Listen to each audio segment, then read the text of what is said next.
Buka puasa makan kelelawar, habis makan jadi sering bersin. Dimanapun kalian nonton Nobar, kita tetap saudara seadrenalin. Halo Sobat Nobar, selamat datang di Nobar.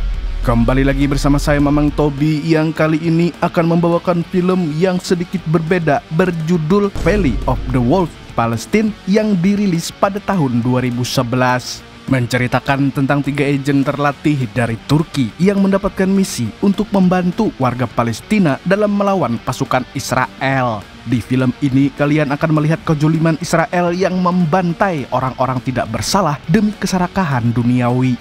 Selain itu, film ini juga akan menggambarkan perjuangan penduduk Palestina ketika mempertahankan tanah air mereka yang telah dijajah sejak tahun 1948. Dan tentunya cerita yang ada di sini akan sangat relevan dengan kejadian di masa sekarang. Apalagi baru-baru ini sudah ada sapi merah yang muncul. So, tanpa berlama-lama lagi, siapkan mata, telinga, dan anu-anuan kalian semua.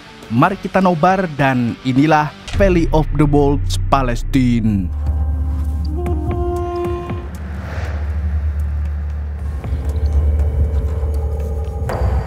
Film dimulai dengan memperlihatkan sebuah kapal bantuan milik Turki yang akan berangkat menuju Palestina. Dan rencananya kapal itu akan mengantarkan sembako, obat-obatan, dan gudeg yujum untuk semua warga di sana. Sayangnya, tentara Israel menghadang kapal bantuan itu dan membunuh semua relawan yang ada di dalamnya.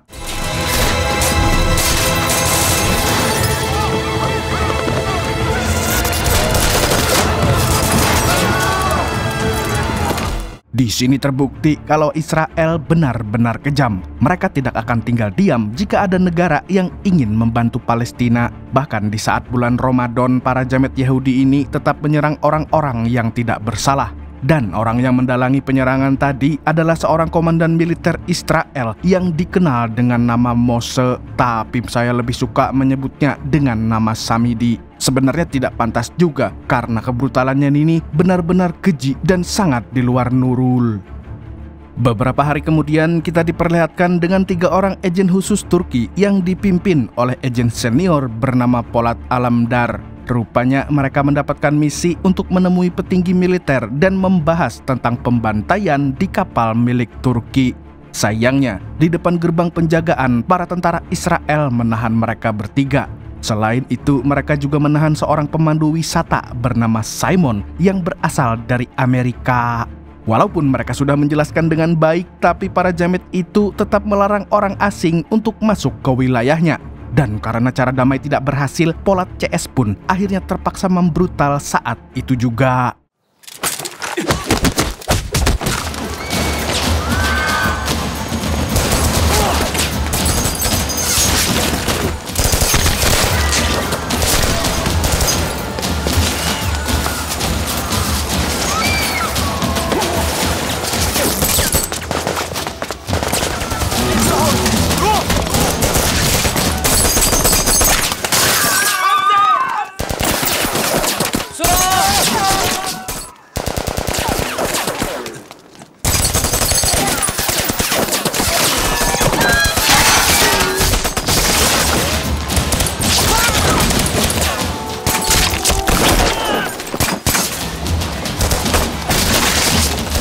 Di tengah pertempuran, seorang warga Palestina datang menjemput Polat dan rekan-rekannya dengan mobil busuk yang sudah tidak layak pakai. Tanpa basa-basi, pria tersebut segera membantu mereka kabur bersama Simon yang tidak sengaja terlibat. Dan mau tidak mau, bule Amerika itu harus ikut dengan mereka. Karena jika tidak, maka tentara Israel akan menangkapnya. Tapi orang Amerika harusnya aman sih di Israel, kan temenan.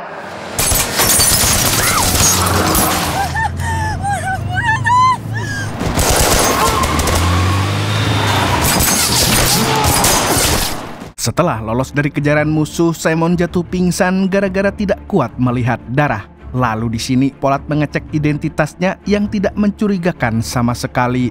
Namun, anak buahnya menduga kalau Simon adalah mata-mata dari Amerika. Saya juga curiga, bos. Di sisi lain, Samidi sedang mengadakan pertemuan dengan kliennya. Dan di dalam pertemuan ini, dia bertekad untuk memperluas wilayah Israel dan menginvasi seluruh wilayah Palestina. Oleh karenanya dia menyiapkan jutaan peluru yang terbuat dari bahan kimia dan ludah pocong. Nah, konon katanya peluru itu akan sangat mematikan. Tanpa berlama-lama, Jamet itu pun menunjukkan cara kerja peluru tersebut dengan menargetkan orang random yang sedang melintas di jalan.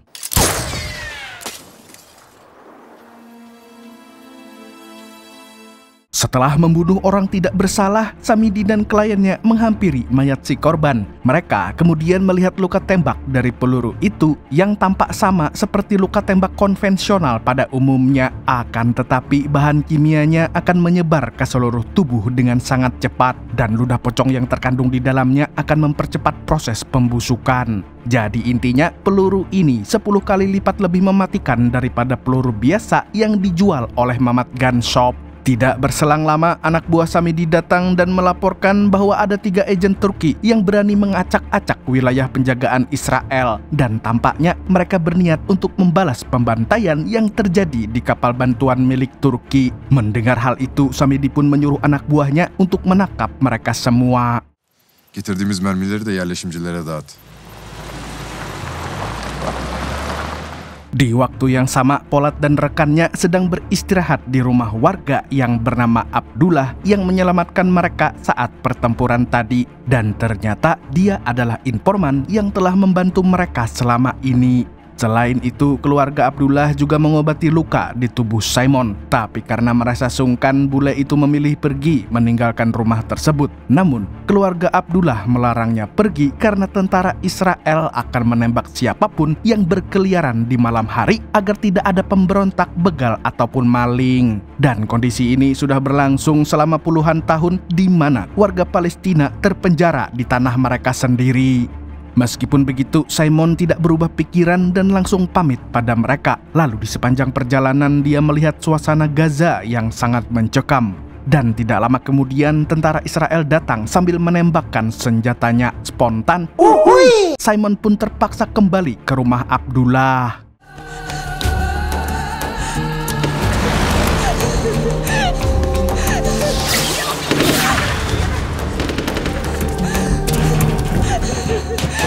Melihat Simon yang ketakutan, Polat dan rekannya pun semakin yakin untuk menghentikan kekejaman Israel yang sangat tidak manusiawi. Sebelum mereka beraksi, anak laki-laki Abdullah memberikan sebuah kalung untuk Polat agar dia selamat dari gempuran Israel. Bocil ini juga mengatakan bahwa dia tidak mau ada orang yang terluka lagi seperti dirinya karena beberapa tahun yang lalu tentara Israel menembak kakinya hingga dia menjadi seorang difabel. Mendengar hal tersebut, Polat pun merasa terharu dan berjanji akan kembali dengan selamat. Sementara itu, para polisi Palestina sedang menghadang Samidi CS yang ingin menggeledah rumah warga. Sebagai informasi, pada tahun 2011, wilayah Gaza telah dikuasai oleh Hamas sehingga ada beberapa tempat yang tidak terjamah oleh Israel, termasuk rumah Abdullah. Namun sebagai makhluk yang lebih keji daripada iblis, tentara Israel tetap memaksa masuk dengan membantai semua polisi Palestina yang sedang berjaga di sana.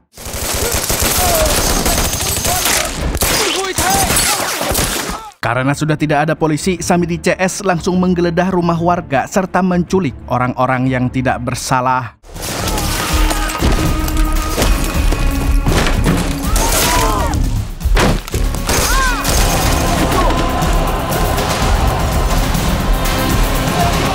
Di saat tentara Israel sedang membabi buta, Polat dan kawan-kawan segera berpencar dan kemudian mereka mulai melumpuhkan para jamet dari berbagai sisi.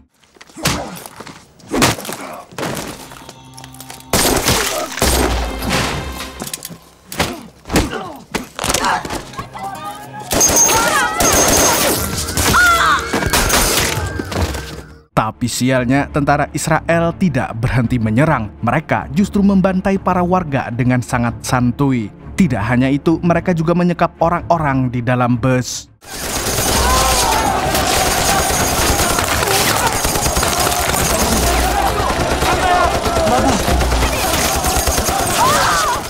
Di tengah kericuhan, seorang pemuda Palestina ikut membantu Polat CS dengan meledakkan sebuah mobil tentara Israel. Dan pada saat mereka sedang lengah, Polat dan rekannya langsung meningkatkan serangan sembari menyelamatkan warga yang disandra.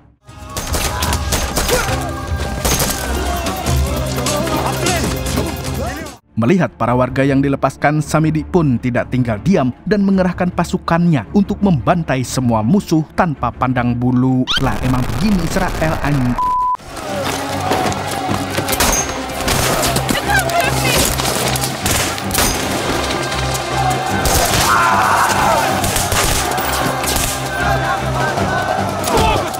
Beruntung, Polat CS mampu memberikan perlawanan yang seimbang meskipun hanya bertiga saja. Ingat loh, bertiga saja.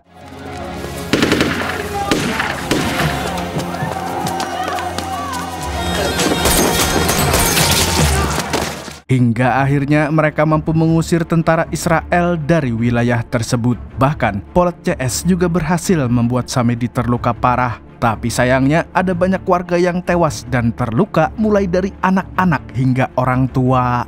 Dari dalam rumah Abdullah, Simon menyaksikan seluruh kejadian itu. Dan sebagai manusia yang masih memiliki hati nurani, dia merasa sangat bersedih. Selain karena banyak korban jiwa, dia juga kecewa kepada Israel yang menyalahgunakan agama Yahudi demi melakukan pembantaian. Di sini juga terungkap kalau Simon adalah penganut Yahudi yang cukup taat. Nah, lo kan bener ya? Dan tentunya dia ikut merasa bersalah. Namun untungnya Ibu Abdullah segera menenangkannya dan mengatakan bahwa semua ini bukan salahnya. Jadi, perang ini bukanlah perang antar agama, melainkan perang melawan orang-orang zolim. Di lain pihak, Abdullah memberitahu Polat tentang informasi yang sangat penting, yang intinya tentara Israel telah membangun sebuah markas di wilayah Palestina dengan kedok pusat teknologi. Mendengar hal tersebut, Polat dan rekannya pun cukup bingung kenapa Israel tidak membangun di pusat wilayah mereka, padahal di sana jauh lebih aman. Dan untuk mencari tahu lebih lanjut, mereka pun memutuskan untuk pergi ke tempat yang dimaksud dengan membajak mobil tentara Israel.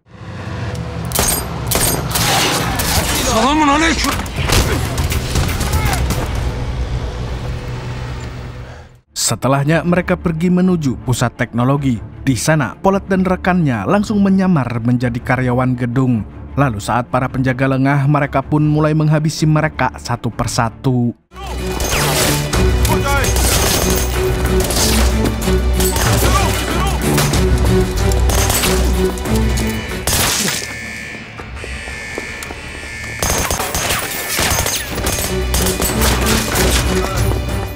Sayangnya, penyerangan itu membuat salah satu rekan Polat terluka. Dan tidak lama kemudian mereka para jamet mengurung mereka di dalam ruangan dengan menutup tembok otomatis yang dulunya dibangun Kuli Wahyudi. Tidak kehabisan akal, mereka pun meledakkan tembok tersebut lalu mengebom ruangan server yang berisi data-data penting untuk Israel. Tapi ketika hendak pergi, pasukan Israel menghadang mereka dan baku tembak pun tidak dapat dihindari.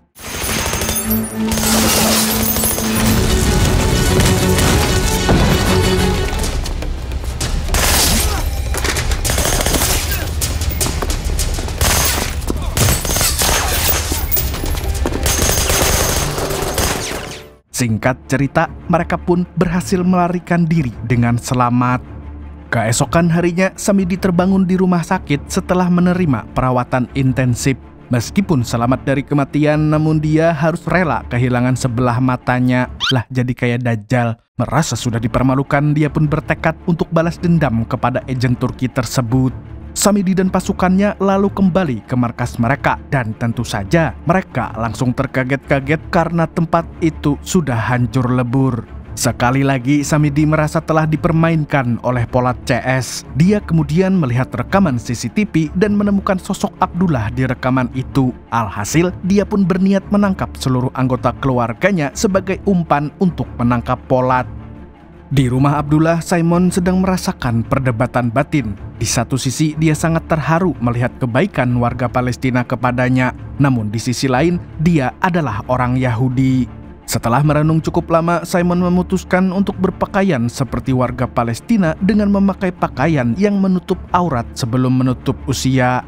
Semua itu dia lakukan untuk mendukung kemerdekaan Palestina yang selama ini berjuang demi menjaga tanah air mereka. Tapi tidak berselang lama, Samidi CS datang dan mengacaukan segalanya.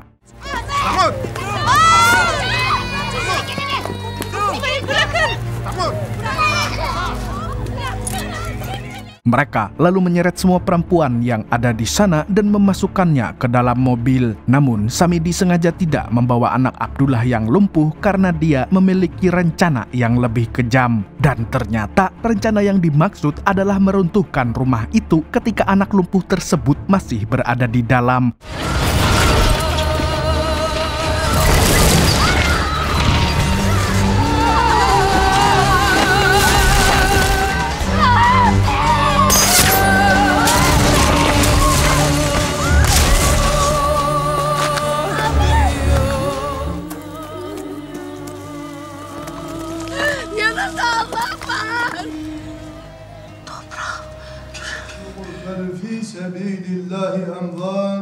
Dajjal.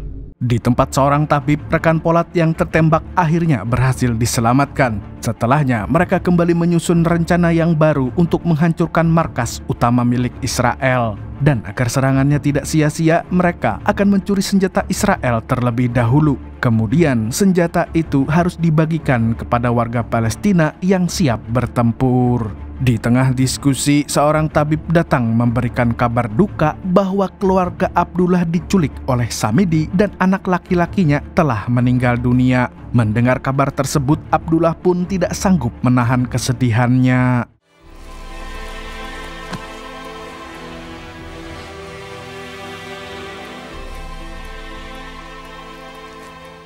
Di waktu yang bersamaan, Simon tampak marah kepada Samidi yang tega membunuh seorang anak kecil. Tidak hanya itu, dia juga menyampaikan ajaran Yahudi tentang larangan membunuh manusia. Akan tetapi, Samidi justru tidak merasa bersalah sama sekali. Di sisi lain, Polat dan kawan-kawan mulai bergerak untuk menuntaskan misi mereka. Di tengah perjalanan, lagi-lagi ada tentara Israel yang menghadang mereka. Jadi mau tidak mau, mereka harus bertempur sebelum waktunya.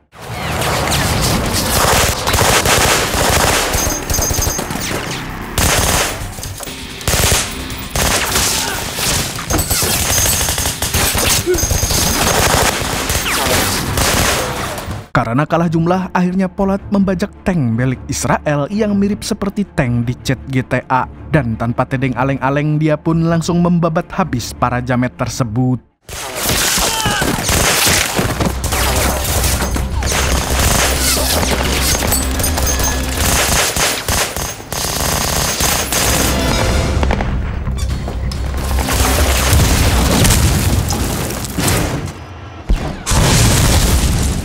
Selain untuk menyerang, Polat juga menggunakan tank itu untuk membuat jalan pintas. Dia lantas membuat sebuah lubang di dinding agar dia bisa masuk ke markas Samidi tanpa melewati gerbang utama.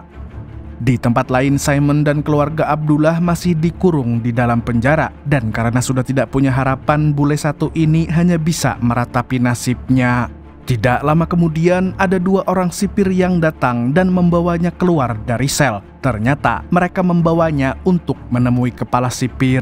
Di sana Simon diberitahu asal-usul keluarganya, yang intinya kakek Simon adalah seorang Yahudi yang sangat dihormati di Israel. Rupanya kepala sipir mengatakan hal tersebut untuk membujuknya agar mau berpihak pada Israel. Namun Simon tidak mau berada di pihak yang sama dengan orang-orang zolim. Apalagi banyak tentara Israel yang menganggap warga Palestina sebagai binatang. Hayvanlar ancak. Bersamaan dengan itu, Polat dan rekan-rekannya berhasil masuk ke dalam markas musuh. Lalu mereka membagi dua tim, di mana satu orang akan bertugas menyelamatkan tawanan, sedangkan Polat dan rekannya yang lain akan mencuri senjata.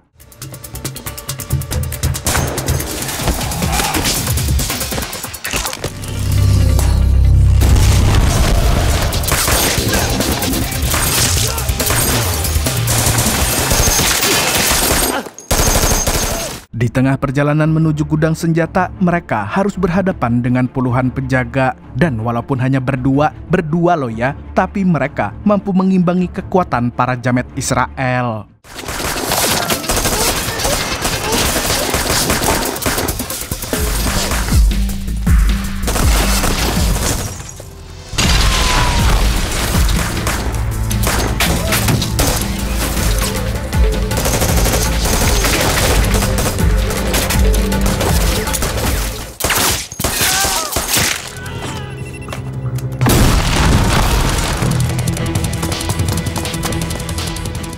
lain pihak, rekan Polat telah menguasai penjara setelah melumpuhkan para sipir. Lalu tanpa membuang waktu, dia langsung melepaskan para tahanan. Sebelum pergi meninggalkan penjara, dia juga berhasil menyelamatkan Simon yang akan dihukum mati oleh tentara Israel. Sementara itu, Polat mengubah rencananya karena gudang senjata masih terlalu jauh. Kali ini, dia berniat untuk menemui kepala sipir, sedangkan rekannya akan memasangkan bom di seluruh pesawat dan helikopter milik tentara Israel.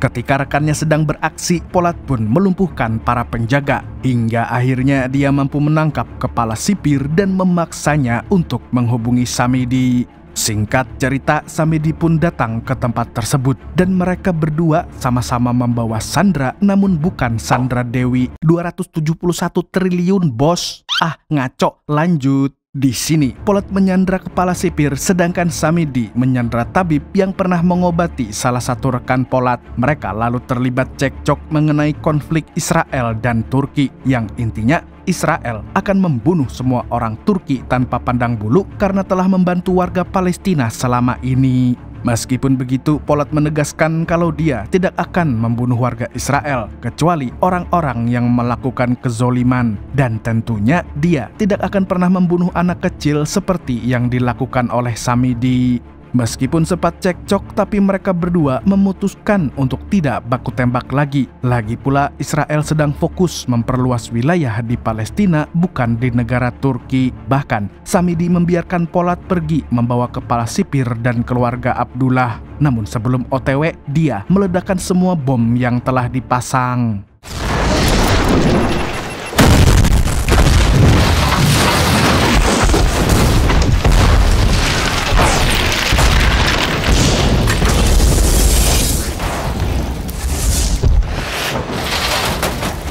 Sontak, Samedi pun merasa dipermainkan. Awalnya, dia berpikir kalau Polat akan mundur dan pulang ke negaranya. Tapi ternyata agen khusus itu lebih cerdik daripada yang dia kira.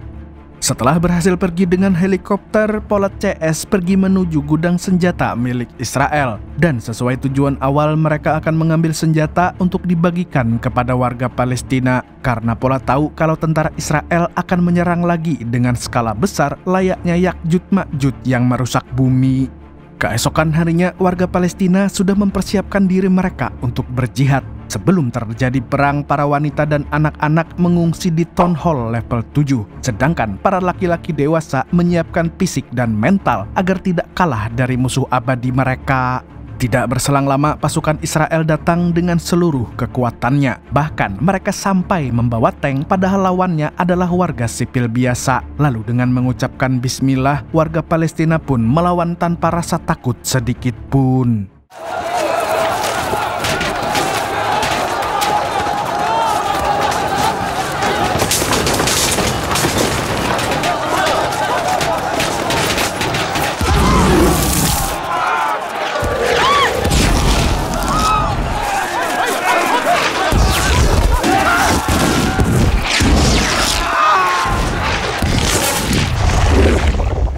Setelah serangan pertama, tank mulai masuk ke pemukiman warga dan target utama mereka adalah menghabisi Polat dan rekan-rekannya. Tanpa mereka sadari, ternyata warga Palestina juga siap menghadapi serangan mereka.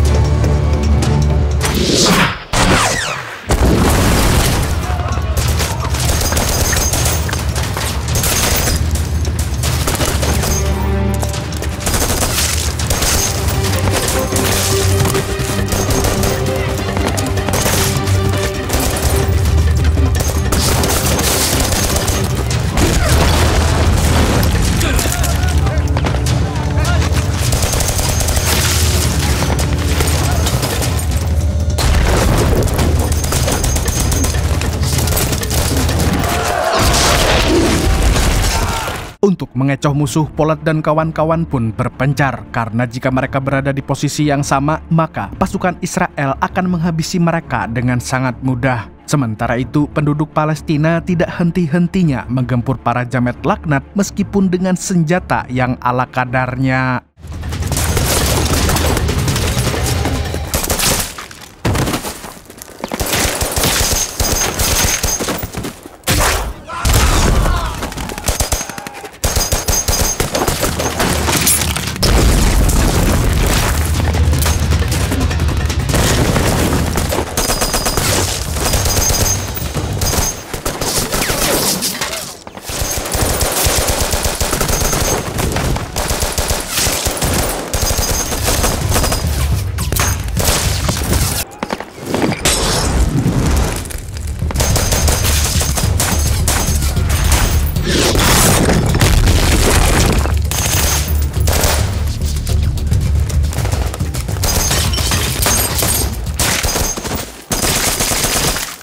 Melihat pasukannya yang kewalahan, Samidi pun akhirnya ikut turun ke medan perang. Tapi hal itu tidak akan mudah, apalagi warga Palestina terus melancarkan serangan.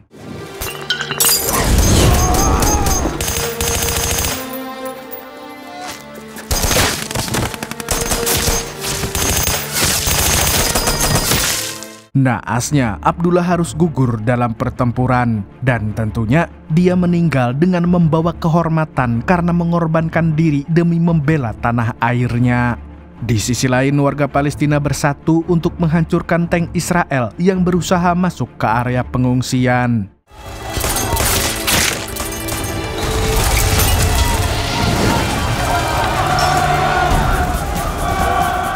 Tidak berselang lama, helikopter Israel datang dan menembaki para warga dengan sangat brutal. Melihat hal tersebut, Polat pun mengambil sebuah bazooka dan...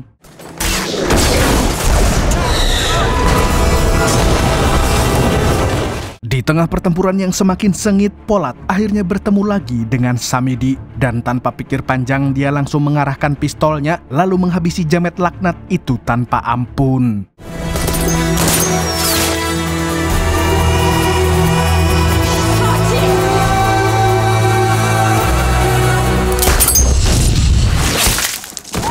Berkat perjuangannya bersama warga Palestina, akhirnya pasukan Israel pun tumbang dengan mengenaskan, dan film pun tamat dengan sangat epik.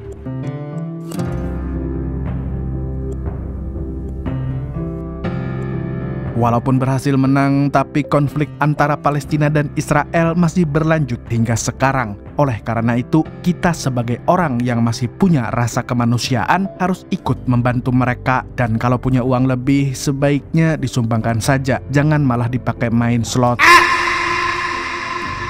Segitu dulu untuk hari ini. Saya Tobi mewakili para pecinta perdamaian. Mengucapkan sampai jumpa di video selanjutnya, dan kamsia. Assalamualaikum warahmatullahi wabarakatuh. By the way, sobat nobar semua, ini kan lagi rame tuh munculnya sapi merah di Israel. Itu kalau mau lebih jelas, sedikit penjelasan itu ada di channel Sepulang Sekolah. Banyak sih yang bahas, cuman banyak yang bahas tentang mitos-mitos, kayak masih kurang jelas. Kalau di Pulang Sekolah kan menjelaskannya dengan info yang mungkin lebih baik lah, lebih bisa dimengerti untuk orang-orang pengangguran seperti saya ini. Oh iya, coba komen kalian pada mudik gak sih? Atau yang kehidupannya di kampung halaman seperti adik saya, gimana tuh pulang kampungnya? Jalan-jalan ke kota lain dulu terus pulang gitu?